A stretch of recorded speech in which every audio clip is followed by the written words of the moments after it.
النرجسي ملوش علاج. ليه النرجسي؟ رجل كان أو امرأة ملهمش علاج، حالة مستعصية يعني، لأنهم ببساطة مش بيشوفوا غير نفسهم، ومن بعدهم الطوفان. أكبر ناكري جميل مهما تقدم للشخص النرجسي مش كفاية، لأنه مقتنع بمبدأ البحر بيحب الزيادة.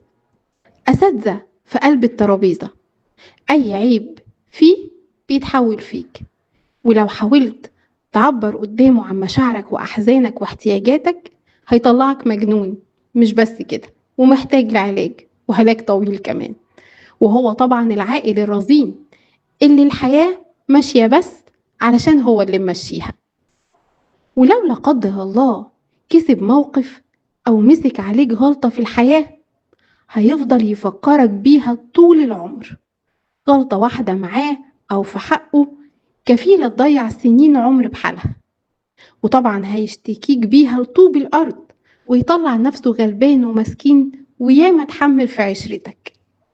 ولو العكس، انت اللي مسكت عليه الغلطة هينكر ويتهرب ويقول ان انت السبب وانك بتكبر المواضيع.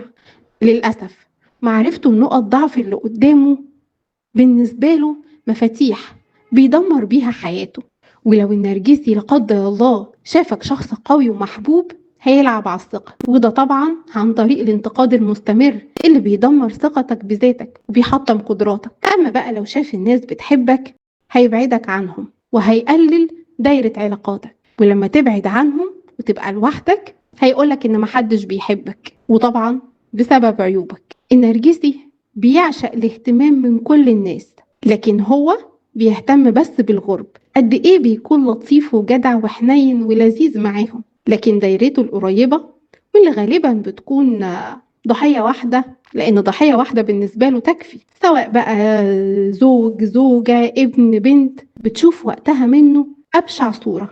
شكله وسمعته قدام الناس أهم حاجة عنده، يمكن أهم من حياته. النرجسي باختصار مش شايف غير نفسه، وما بيسمعش إلا نفسه، وما بيعجبوش إلا نفسه. شخص عامل نفسه ذكي لكنه في الحقيقة مضطرب ومحتاج علاج.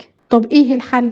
لو لسه العلاقة في أولها وفي باب للهروب اهرب، ولو للأسف أبواب الهروب مقفولة يبقى اتعلم إزاي تتعامل بذكاء معاه وبثقة وتدعم نفسك. ولو الأمر زاد عليك أرجوك اسأل مختص وما تضيعش حياتك. هستناكم في الحلقة الجاية مع شخصية جديدة إزاي نعرف نتعامل معاها. دمتم بحب. أميرة عبد الرازق.